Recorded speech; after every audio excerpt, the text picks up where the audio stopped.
Olá, você está na TV Otimista. Eu sou Erivaldo Carvalho. Este é o programa Política.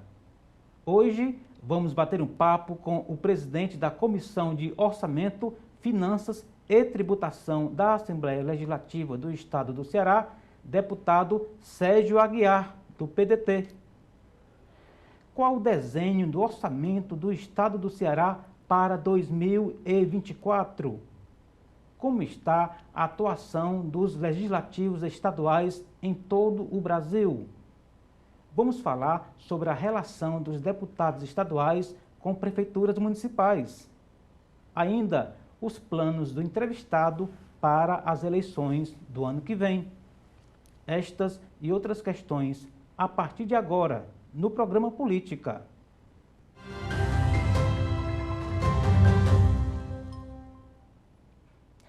Sérgio Aguiar é advogado, economista e administrador.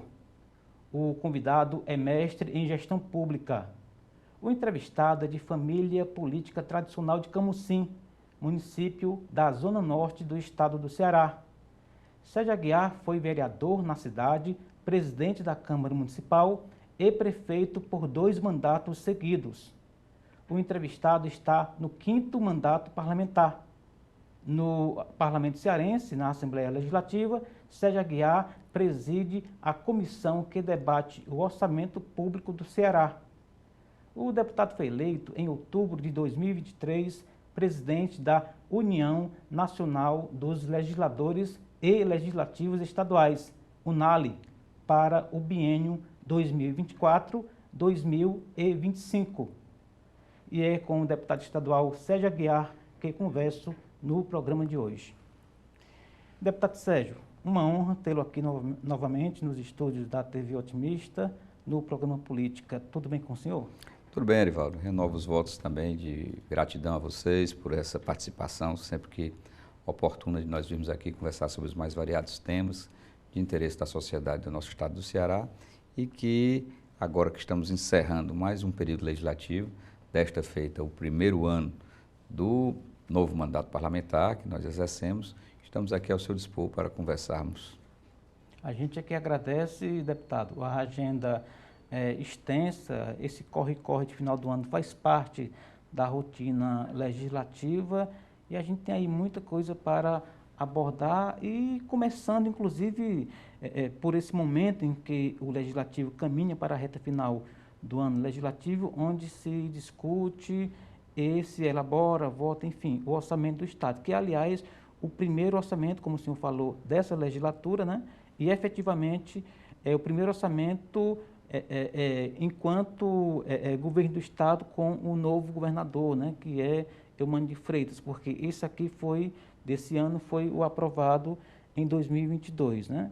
O senhor é presidente da comissão, gostaria que o senhor explicasse para a gente como é que funciona, como que flui essa discussão na Assembleia e qual o desenho, como eu falei aqui na abertura, do orçamento estadual para 2024. A Comissão de Orçamento, Finanças e Tributação da Assembleia tem a missão precípua de discutir todas as matérias que sejam afeitas à elevação de gastos, à determinação de troca de rubricas nas leis que regem os orçamentos públicos do nosso estado do Ceará. Esse ano, nós tivemos a oportunidade de, no primeiro semestre, discutirmos a Lei de Diretrizes Orçamentárias para o exercício de 2024, que é a LDO 2024, que foi elaborada já no governo do governador Eumânio de Freitas, pois atualmente ele, efetivamente, em seu primeiro ano de mandato, trabalha com um PPA elaborado ainda no governo Camilo e com um orçamento que foi enviado à Assembleia pela governadora de então, que foi a governadora Isolda Sela. Isso.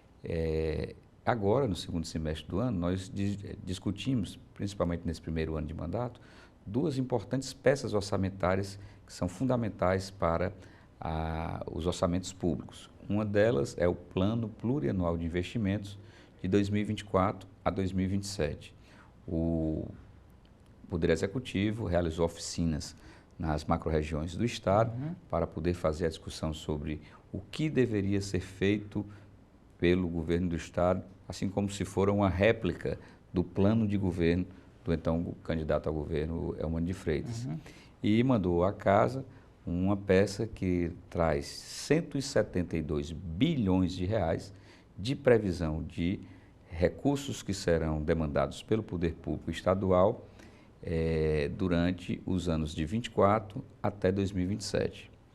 Por conseguinte, também, ao mesmo tempo, foi enviado à Assembleia a Lei Orçamentária Anual para o ano de 2024, que deve guardar similitude ou coerência com o que está previsto no PPA e o que foi previsto pela LDO. Essas peças chegaram no mês de outubro na casa, nós realizamos algumas discussões preambulares ali no mês de outubro, mas em novembro nós levamos as discussões para 7 grandes encontros denominados Seminários da LOA e do PPA em todo o estado do Ceará.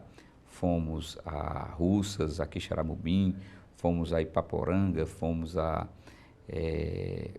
Juazeiro, Sobral, Iguatu e finalizamos com uma grande audiência pública aqui em Fortaleza, para que as pessoas pudessem ter o conhecimento, além dos próprios parlamentares, mas as lideranças das regiões pudessem ter esse conhecimento. O orçamento para o ano de 2024 prevê recursos da ordem de 37,3 bilhões de reais. Eu, guardando coerência também, designei relator das peças, tanto da LDO no início do ano, como também agora para o PPA e a Lei Orçamentária, o deputado Bruno Pedrosa, que teve a oportunidade de coletar esses dados, ouvir as demandas que foram levantadas nos seminários, aperfeiçoar com as emendas que foram apresentadas pelos parlamentares e produzir um bom relatório final que trouxe muita importância para aquilo que foi discutido nesses seminários. Só para você ter uma ideia, foram apresentadas 988 emendas ao orçamento do Estado e mais pelos parlamentares e mais 47 emendas pelo próprio relator.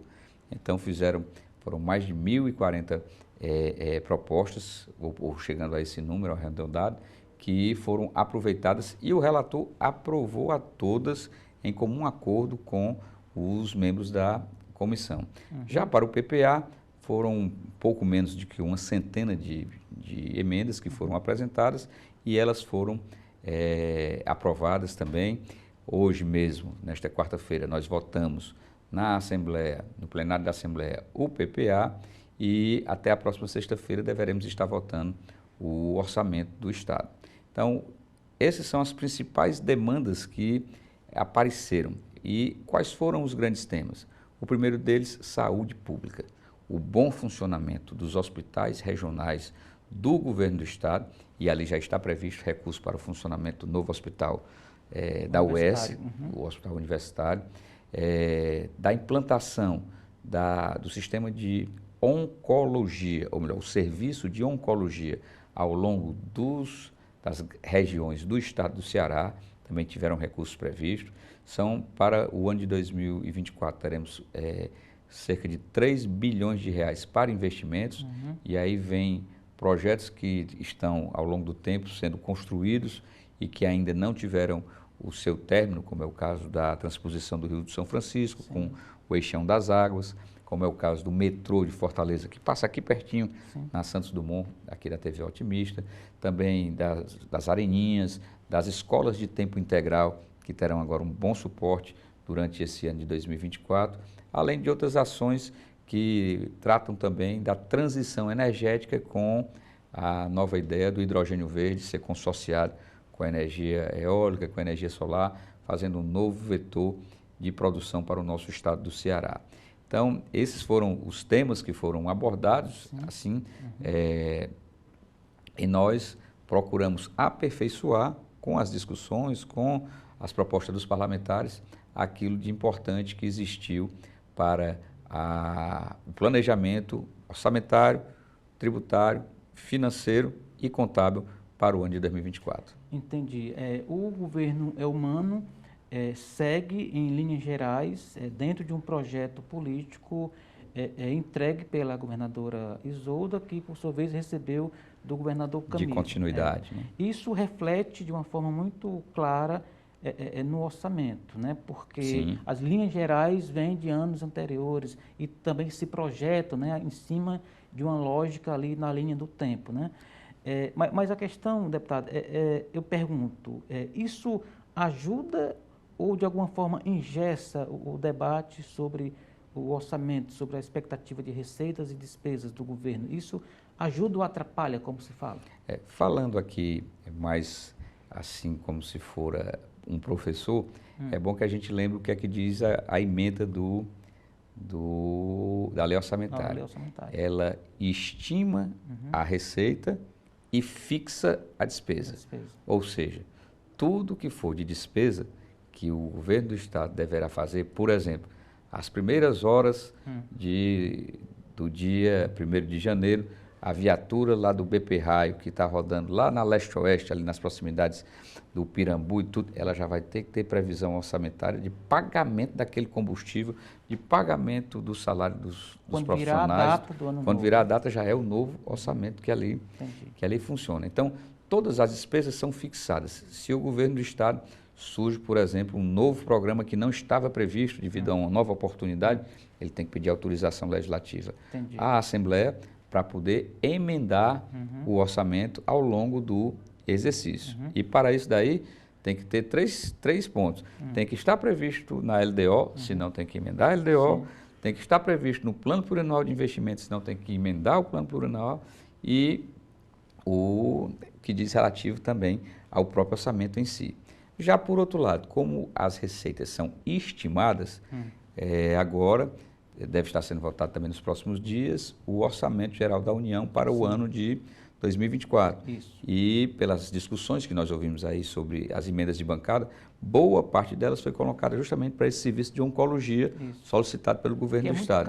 Que é muito caro, que ainda não está previsto no orçamento do estado. Então é por isso que a gente diz, chama-se estimativa de receita. Então, essa estimativa, ela tem um número ali que raramente se tem um déficit, mas ela sempre atinge aquele patamar e depois o excesso de receita que você faz com que hajam mecanismos dentro do orçamento, ou até mesmo que precise também que a Assembleia possa debater sobre isso, para que possa haver uma suplementação orçamentária e ser utilizado esse recurso. Entendi. Então é uma peça muito técnica, assim eu falei, mas assim como eu disse, para contextualizar aqui o nosso telespectador, né? De forma mais didática realmente. Entendi. Deputado, neste final de ano de 2023, está sendo sancionada a reforma tributária, que vai ter aí repercussão ao longo de vários anos, mas já vai mudar alguma coisa no ano que vem. Como que os parlamentos, de maneira geral, e aí o senhor coloca a experiência da Assembleia do Ceará, discutiu, fechou essa peça orçamentária, projetando um cenário que provavelmente vai mudar com a reforma tributária? Olha aí o desafio. Vai ser, estamos hoje no dia 20 de dezembro, a previsão é de que nós, nas próximas 48 horas, encerremos o período legislativo, tem essa discussão e tudo, mas o que estamos tendo conhecimento é de que justamente nesse dia 20 é que vai estar sendo concluída a reforma tributária. E temos que compatibilizar aquilo que foi votado em Brasília com aquilo que tem e que diz respeito a receitas estaduais, deverão também ter a discussão pela Assembleia. Principalmente as receitas correntes, né? Principalmente as receitas correntes. Mas olha aí, vamos terminar tendo que votar de afogadilho, e aí é onde eu defendo as prerrogativas do Poder Legislativo Estadual. Defendo, sim, a racionalização do IVA, que é o que está vendo do imposto sobre o consumo. Que vai fundir vários outros. Vai fundir vários outros, mas o ICMS só quem pode exercer competência sobre ele são os estados, portanto, só a Assembleia Legislativa pode se manifestar sobre ele. Então, estão se manifestando lá, vai chegar aqui ao Parlamento Estadual, mas como eu disse, a reforma tributária passaram-se anos e anos, e aqui vai terminar tendo que ser votado de afogadilho, porque tem que entrar em vigência até o final deste exercício para vigir no próximo. Olha aí, como muitas vezes o Congresso Nacional quer tomar o poder nosso, parlamentares estaduais, que já é bem diminuto, e ainda assim a gente tem que muitas vezes se render a situações como essa pelo nível de complexidade que realmente e efetivamente deve chegar para a população. Então, existe muito disso. Então, nós temos aí uma situação complicada. Vamos ver realmente o que é que nós vamos fazer até a próxima sexta-feira, que é o período que se entra de recesso, é quando deve ter a votação do orçamento, mas acredito eu que provavelmente deverá se estender pela outra semana, porque tem que haver essa compatibilização da legislação federal com a legislação estadual para ser legitimado. Muito bem. Deputado, o senhor é ex-prefeito, é deputado, um dos mais experientes do Ceará em atuação, é presidente de uma comissão, uma das mais relevantes da casa. E a gente sempre escuta falar no noticiário sobre emendas parlamentares, né? Aquelas parcerias federativas entre o governo e os deputados. Explique um pouco para a gente como é que funciona esse mecanismo. Os deputados federais e senadores são aqueles que melhor têm condições de atender aos municípios, aos estados, enfim, aos demais entes federativos, porque dispõem de uma boa quantia de recursos. O deputado estadual cearense, além de não ter o orçamento impositivo, ou seja, tudo aquilo que ele apresenta de emenda parlamentar efetivamente seja cumprido pelo Poder Executivo... Pode ser e pode não ser. Né? Pode ser e pode não ser. Nós temos pouco mais de R$ 1 milhão para podermos contemplar os municípios que nós representamos. E vou mais além.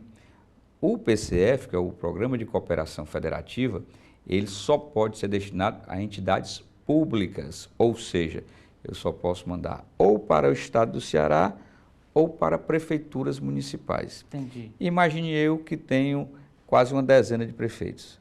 Se eu destinar R$ 100 mil para o prefeito, ele não vai conseguir fazer 2 quarteirões de calçamento. É muito pouco, não? É uma quantia muito diminuta, tudo, e isso causa prejuízo à atuação do deputado, que muitas vezes deixa de ser só a parlamentar, a de legislar ou de fiscalizar, para ser também aquela de colaborador dos municípios para ajudar no financiamento de ações que muitas vezes os cofres municipais não têm condições de arcar. E a população, de maneira geral, não entende, não tem entende essa compreensão, isso, né? Não entende isso. A população entende que, como amanhã estarei no município de Bela Cruz, inaugurando uma praça que advém de recursos que eu enviei como emenda parlamentar de R$ 250 mil.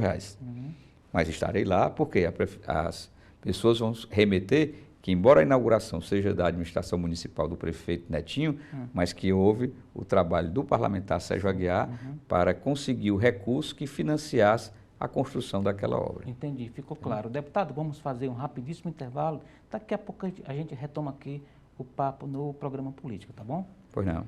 Portanto, daqui a pouco, mais bate-papo com o deputado estadual Sérgio Aguiar, aqui conosco no programa Política, na TV Otimista. Não saia daí, a gente volta já.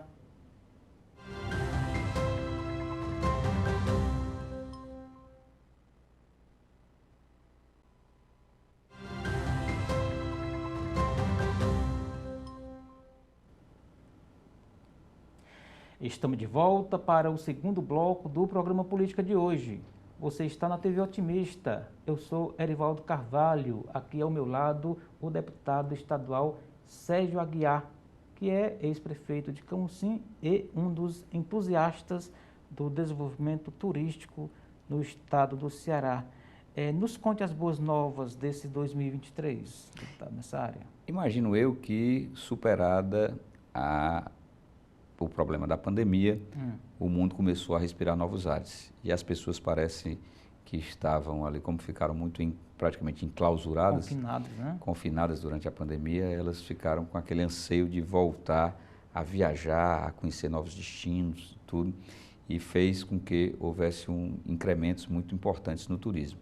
Só que agora no estado do Ceará, e depois da boa nova de que o Ministério dos Portos e Aeroportos anunciou da tentativa de fazer com que a Infraero possa sensibilizar as empresas de aviação civil para diminuírem o preço da passagem aérea, se consiga aumentar o número de voos, e só no estado do Ceará nós teremos agora, nesse período que vai de 1º de dezembro último até dia 14, 15 de fevereiro, que é pós-carnaval, mais de 300 voos que vão chegar à nossa capital. Doméstico e internacionais. Voos domésticos e internacional, a maioria é doméstico, mas podendo fazer com que as pessoas venham visitar mais ainda o nosso estado do Ceará. E isso será fundamental para poder fazer com que, como a gente diz, o dinheiro novo do turista venha circular na nossa economia do estado do Ceará.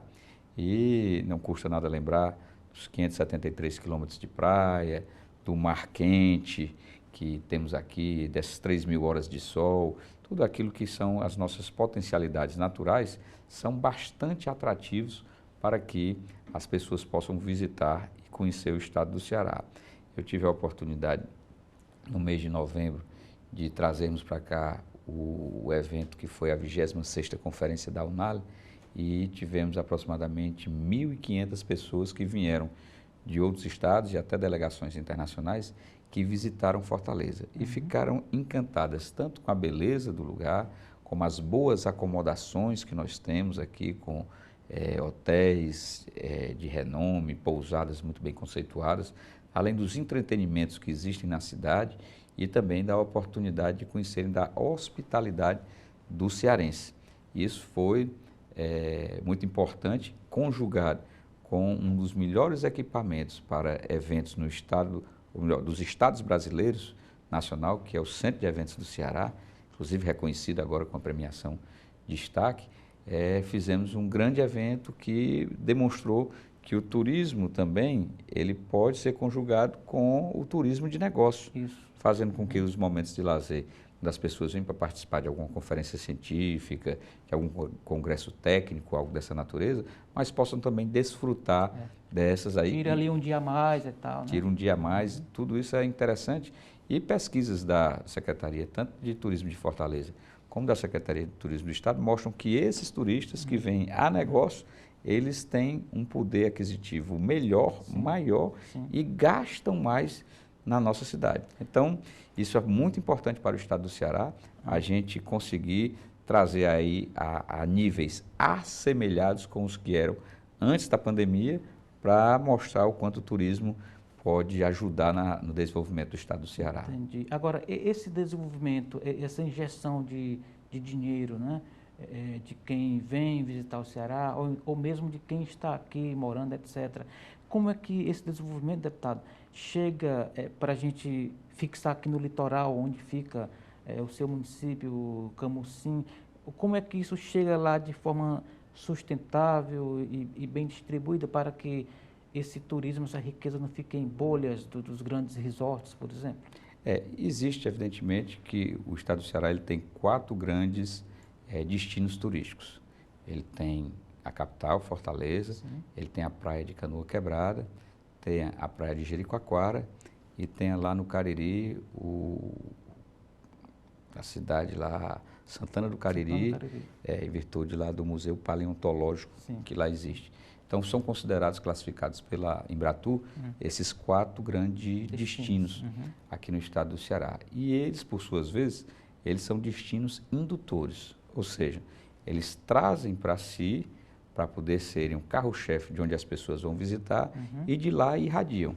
Entendi. Assim como lá em Canoa Quebrada, você tem visitação a Bibiribe, a Cascavel, a Icapuí, até quase chegando a Mossoró e a praias próximas ali da divisa com o Rio Grande do Norte. Isso para o leste, né? Isso para o leste. Para o oeste, lá de Jericoacoara, tanto vai para a Praia do Preá, que é no município de Cruz, para o município de Acaraú, município de Itarema, como vai também para o delta do Parnaíba, passando lá pelo nosso Camusim. Inclusive por via aérea, Fortaleza. Inclusive por via aérea. O aeroporto de Jericoacoara, ele recebe voos de Recife, de Belo Horizonte, de São Paulo. Então, turistas já vêm direto de lá para a própria região. Até aeronave de médio porte, né? Não, aeronaves de bom tamanho, que vêm dessas outras capitais, operadas por empresas de aviação aérea realmente, que fazem além daqueles que saem daqui de Fortaleza também e fazem essa aviação regional, que eu acho que é uma das grandes saídas também para o estado do Ceará é esse incremento e esse incentivo. E para isso, inclusive, nós votamos na Assembleia lá, legislação que dá condições de haver benefícios relativamente ao querosene de aviação, que é o mais caro insumo para a aviação. Então, isso tudo faz com que hajam essas praias, elas consigam fazer com que haja a indução. Por exemplo, Fortaleza tem aqui grandes apelos na nossa capital, mas sabemos que as pessoas gostam muito de ir ao Aquiraz para visitar o Beach Park e gostam de ir ao Cumbuco por causa do vento do kitesurf. Então, cada um desses destinos turísticos, eles trazem também, como eu disse, eles são indutores da regionalização para que as pessoas possam conhecer e ali também fazerem a sua visitação. Entendi. Deputado, o senhor falou agora há pouco em votação importante na Assembleia, etc., inclusive nessa área do turismo, de fazer ali um apanhado de uma demanda de uma empresa de aviação em relação ao querosene de aviação, por exemplo, né? Isso, nós votamos lá, ainda quando foi o período pré-pandemia, solicitação do governador Camilo, quando nós trouxemos para cá aquela ideia do hub da Gol, da KLM, da Air France, que eram empresas nacionais e internacionais que operavam ali o aeroporto. Daí foi que se estimulou para que após o processo de concessão a Fraport pudesse fazer os investimentos e melhorar a qualidade do nosso aeroporto. E hoje a gente tem essa operação cada vez melhor sendo feita, para que as pessoas possam entender. Todas as aeronaves que passarem por Fortaleza, e daí é que se chama o nome de hub, que fazem a conexão, seja com o exterior, seja com os destinos domésticos, nacionais, eles podem fazer o seu abastecimento aqui no estado do Ceará, pagando um preço com muito poucos impostos. Entendi. Do querosene de aviação.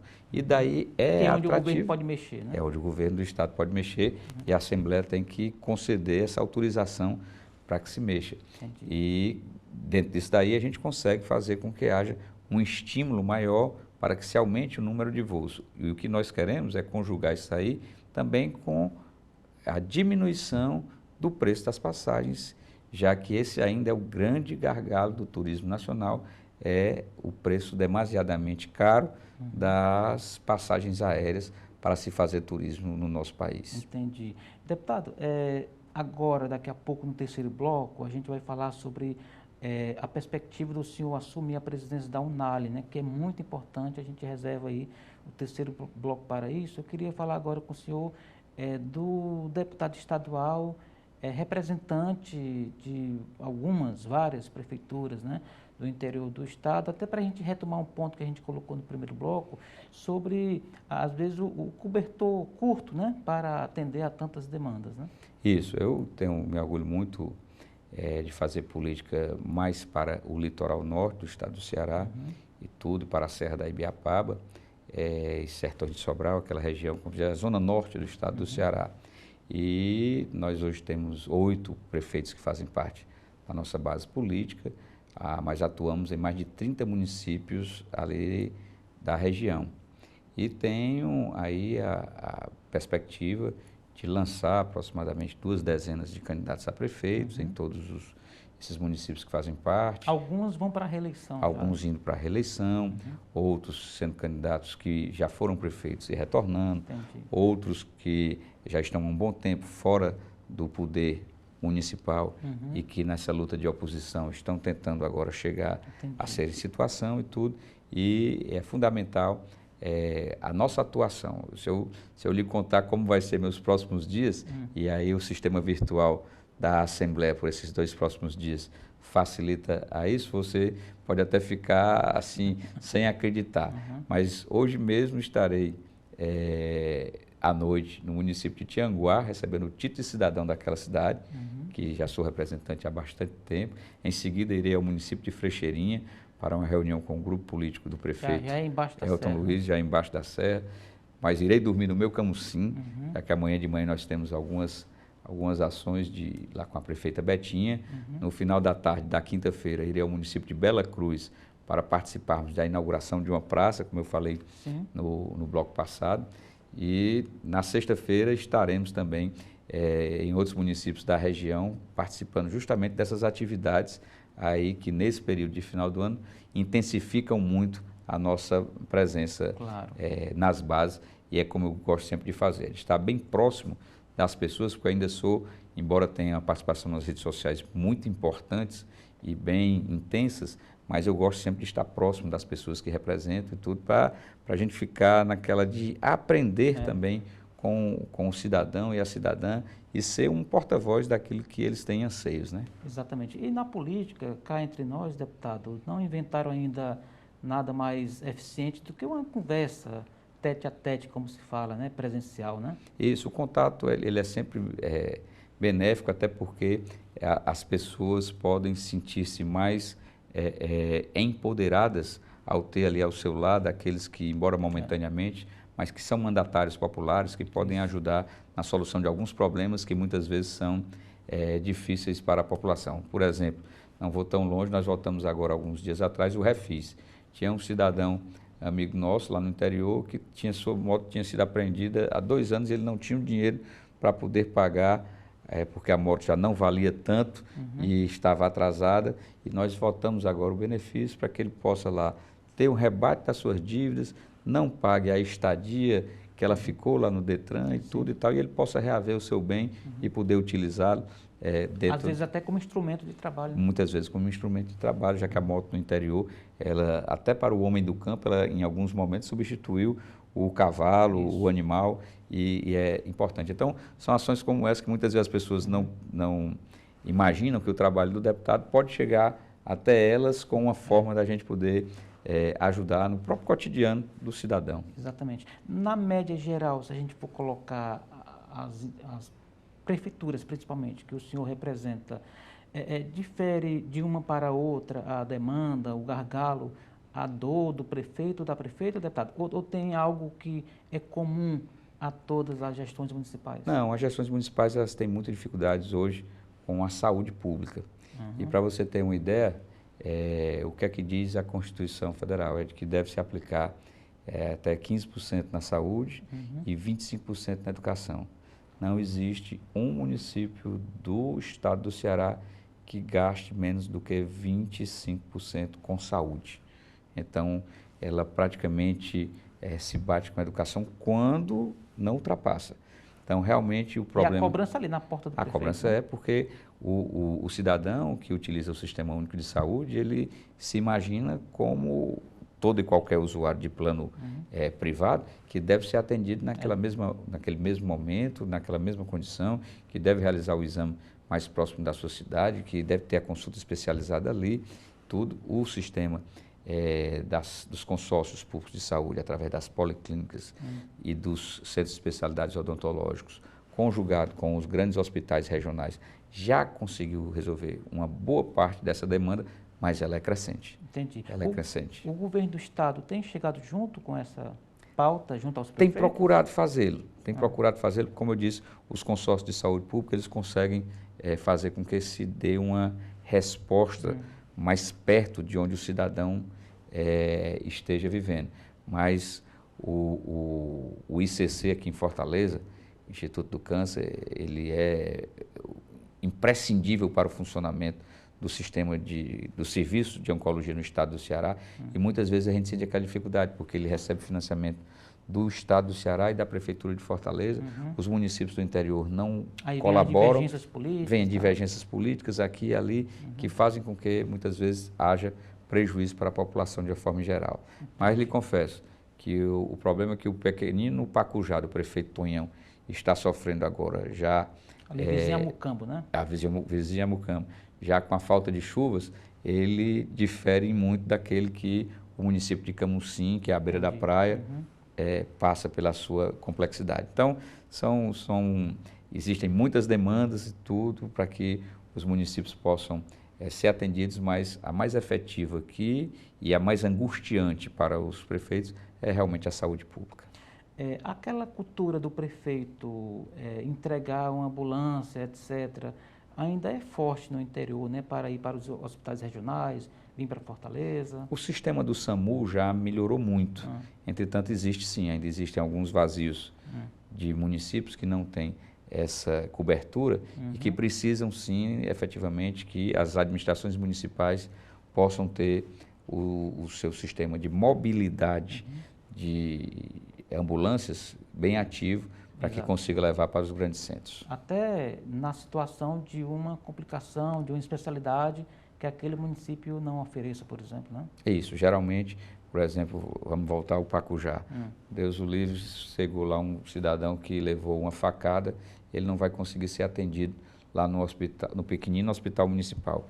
Ele tem que ir para o Hospital Regional Norte ou então para a Santa Casa de Sobral para poder ter um atendimento à altura. Entendi. Vamos fazer mais um rapidíssimo intervalo, deputado. Daqui a pouco a gente volta, tá bom?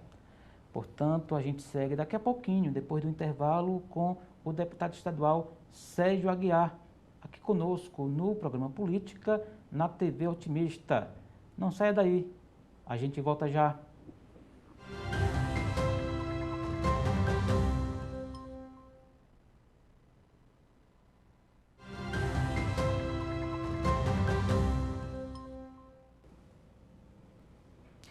Estamos de volta para o terceiro e último bloco do programa Política de hoje. Eu sou Erivaldo Carvalho, você está na TV Otimista. A gente recebe Sérgio Aguiar, é deputado estadual, é ex-prefeito de Camusim, está na Assembleia Legislativa no 5º mandato, é um dos mais experientes deputados estaduais em atuação e acaba de ser eleito presidente da UNALI, uma entidade que congrega deputados e legislativos de todo o Brasil. E para explicar melhor como funciona e o que é, a gente pergunta ao próprio convidado. O que é a UNALI e como funciona, deputado? Coincidentemente, eu defini hoje pela manhã o nosso slogan lá à frente da gestão. Parlamentares unidos, ou melhor, Parlamentares Unidos pelo Brasil. É uma demonstração... vou me corrigir aqui. Bom, na realidade, Parlamentos Estaduais Unidos pelo Brasil. É uma demonstração que a gente quer fazer com que a UNALI, que é a União Nacional dos Legislativos e Legisladores Estaduais, é uma entidade representativa dos deputados estaduais brasileiros, que temos, inclusive, a atuação já pelo Supremo Tribunal Federal e pelos tribunais superiores considerados amicus curiae, que é a gente poder entrar com ação direta de inconstitucionalidade contra algum ato de algum poder, e isso nos faz legitimamente uma entidade que já tem 26 anos de existência, foi fundada por parlamentares e sucedeu a antiga UPM, que era a União dos Parlamentares aqui do Brasil, UPI, digo melhor, União dos Parlamentares e interestaduais, e conseguimos fazer com isso daí de que, após esses 26 anos, pela primeira vez um cearense conseguisse chegar à gestão dessa entidade. Vou suceder o deputado Diogo Moraes, que é um deputado pernambucano, vai estar comigo também a deputada Ivana Bastos, que já foi presidente, o deputado Lídio, eles figurarão como vice-presidente, secretário, tesoureiro, e nós iremos fazer de tudo para aumentarmos as prerrogativas dos deputados estaduais. Era o que é isso isso? que eu ia perguntar. A pauta da UNALI vai ao encontro justamente desse perfil, né? Isso. Temos uma boa discussão agora, inclusive, tive com o ministro Alexandre Padilha, quando aqui esteve para receber o título de cidadão cearense, alguns dias atrás, conversando sobre o pensamento que nós temos aí de tentar fazer. Eu repito aqui o que disse há pouco. O Congresso Nacional passou anos e anos para discutir a reforma tributária. E aí veio querer legislar também sobre ações que tratam do parlamento estadual, como é o caso do ICMS. O que nós queremos é que haja, naquilo que é legislação concorrente, a gente possa tentar puxar para que o Poder Legislativo Estadual aumente essa prerrogativa e assim como também alguns temas que podem ser utilizados na vida do cidadão, que não diga apenas que ele possa ser da cidade onde ele mora, mas que possa fazer parte do cotidiano dele, que que as Assembleias Legislativas estaduais possam ter essa prerrogativa resgatada. Não estamos aqui para querer dizer que emancipação de distritos a municípios, que anteriormente era poder do Legislativo Estadual fazê-lo, que hoje é determinado pela Constituição, que é pelos parlamentos federais, que a gente queira buscar para si com qualquer interesse dessa natureza, mas que a gente possa sim fazer com que haja um aumento desse nosso poder para que a gente ajude no sistema democrático brasileiro a fazer com que grandes temas que existem aí adormecidos possam merecer as atenções especiais pelas Assembleias Legislativas. Entendi. Se a gente fosse usar uma imagem, deputado, a gente poderia dizer que as assembleias, elas atuam ali numa margem estreita, apertada, entre o poder da Câmara Municipal e o poder do Congresso Nacional. É mais ou menos isso, Perfeitamente. Né? Nós somos aquele pequeno desfiladeiro ali, um caminhozinho bem aquela curto, vereda, estreito, né? aquela vereda, porque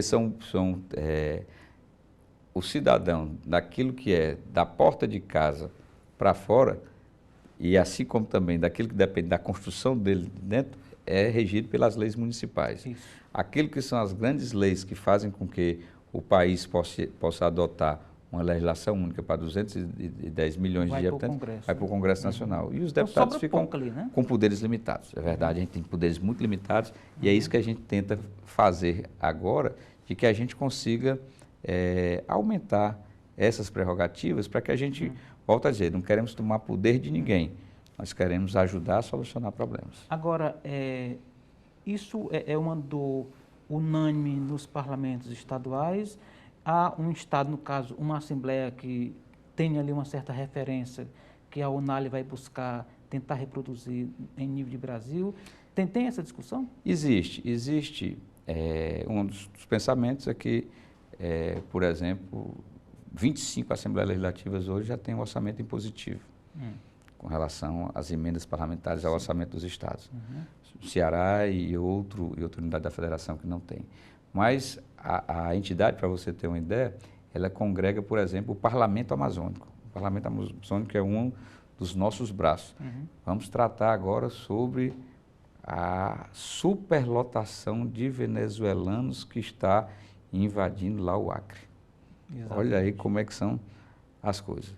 Vamos tratar em seguida sobre o Mercosul, sobre o que está ocorrendo lá, das enchentes no Rio Grande do Sul e em Santa Catarina, que afetaram as produções de mercadorias que deveriam ser utilizadas no Mercosul. Que até o parlamento lá também, né?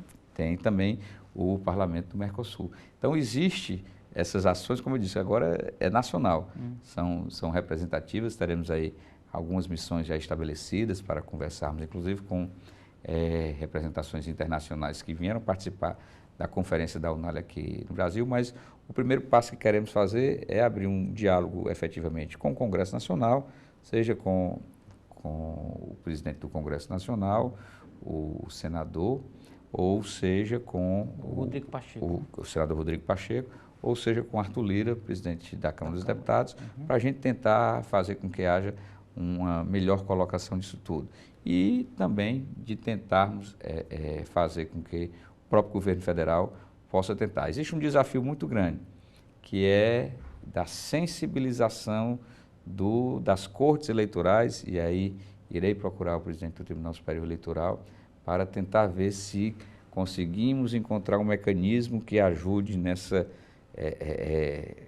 que existe nos partidos políticos, de que as candidaturas majoritárias e as candidaturas a deputados federais são quem recebe o bolo maior de recursos do financiamento público de campanha, enquanto os deputados estaduais são aqueles enjeitados lá no finalzinho da fila que raramente conseguem ter alguma coisa. Isso já é uma luta de outros presidentes que me antecederam e que vou continuar também a tentar sensibilizar a Corte Superior Eleitoral para que a gente consiga algum dividendo nisso daí para as próximas eleições. Agora, deputado, é uma luta muito bem vista do ponto de vista das bandeiras, mas também bastante árduo, né? Porque quem tem poder tradicionalmente não quer Não quer perder, não é quer perder verdade. o poder que tem, né? Com certeza, é uma luta inglória e tudo, mas é aquela história, se a gente não clamar, a gente não vai conseguir chegar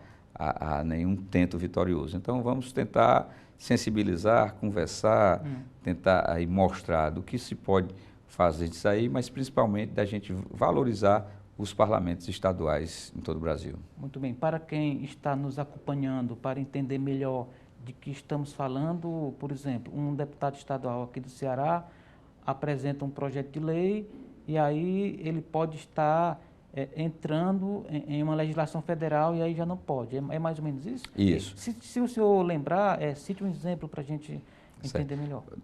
Nós queremos ampliar o banco de ideias, por exemplo, que existe na UNAL. Por exemplo, um projeto de lei aplicado lá em Mato Grosso do Sul, pode ser que ele seja efetivamente também aplicável em Alagoas.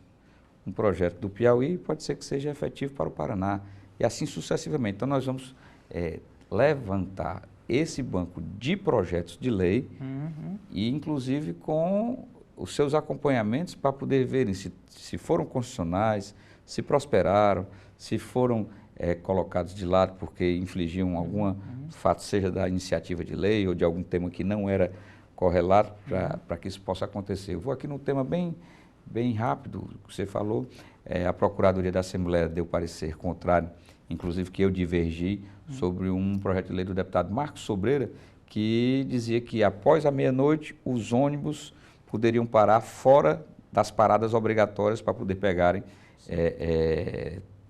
as pessoas que estavam ali em virtude da segurança.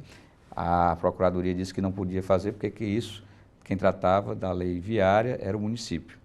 Só que nós estávamos protegendo o consumidor, estávamos na defesa do consumidor, cliente do ônibus, para que ele pudesse receber. Então, existem assim esses disparates que muitas vezes tem que haver um bom senso para que as coisas possam ocorrer respeitando a ideia do Parlamento Estadual. E ventilar mais essa discussão mais jurídica, né? Isso. Infelizmente é o juridiquês que se aplica nesse momento e a ideia em si não é levada em conta. Às vezes uma ideia que pode ter uma entrega importante para a sociedade, às vezes vem um olhar mais técnico e mata a ideia, né? Isso mesmo, isso aí é o que muitas vezes frustra a boa parte dos parlamentares estaduais, porque realmente o artigo 60, que trata da iniciativa de lei, ele nos vem duro e faz com que a gente fiquem até em alguns momentos desestimulado de apresentar alguma ideia, porque já corre o risco de ser cortado. Entendi. É por isso, inclusive, que nos parlamentos, na Assembleia do Ceará, existe muito a figura do projeto de indicação, que não é o de lei. Por gentileza. O projeto de indicação, ele é o famoso requerimento de luxo. Porque o requerimento, ele faz uma solicitação e já o projeto de indicação, ele tem os seus artigos e tudo que fazem a sua elaboração, que são ideias que são sugeridas aos poderes. Eu, por exemplo, no meu primeiro mandato, fiz um projeto de indicação para que fosse criado a vara lá do município de Barroquinha. E o Tribunal de Justiça aqueceu, mandou para o Parlamento a criação da vara do município de Barroquinha e como é que se fez, inclusive, menção de que era oriundo da ideia de um parlamentar que tinha sugerido e que o órgão superior do Tribunal de Justiça tinha aprovado porque viu a necessidade e se transformou em lei. Então, existem também as boas ideias que... As boas exceções, né? Boas exceções que os poderes podem tomar para si, já que são iniciativas próprias dos poderes para poderem apresentar os projetos de lei. Muito bem. A sede é em Brasília, né? A sede é em Brasília. Nós temos a sede em Brasília e... São 2 anos de...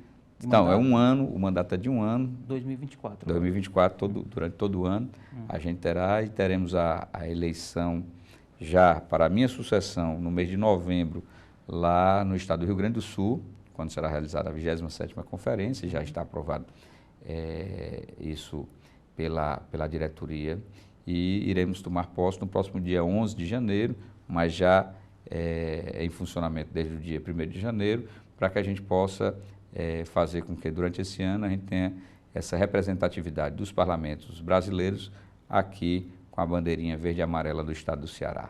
Muito bem, era exatamente sobre isso que eu ia comentar, né? A gente fica muito feliz, né, que o estado do Ceará tenha esse representante, essa força, esse farol que vai iluminar aí tantos debates que provavelmente vão incrementar os legislativos estaduais, né? Isso, o nosso objetivo é filiação 100%. Por quê? Porque existem assembleias legislativas estaduais que ainda não são filiadas. Agora, já depois da nossa eleição, já fomos a São Paulo e a mesa diretora da Assembleia de São Paulo já apresentou um projeto de resolução que foi aprovado e foi sancionado para poder se filiar e também dos... E vai dar mais força, porque é São Paulo, né? São Paulo, o maior número de deputados estaduais. E nós temos também cerca de 700 filiados. Lembrando que esse é o primeiro ano do exercício desse mandato. Então, nós temos 700 filiados e a nossa meta é filiarmos os 1.059 parlamentares estaduais para que possam ter essa entidade representativa de todos a serviço dos mandatos e das casas legislativas estaduais. Muito bem. Deputado, o tempo passou correndo, foi rapidíssima a nossa conversa. Parabéns aí pelos desafios, inclusive pelos resultados de 2023. Boa sorte no ano que vem.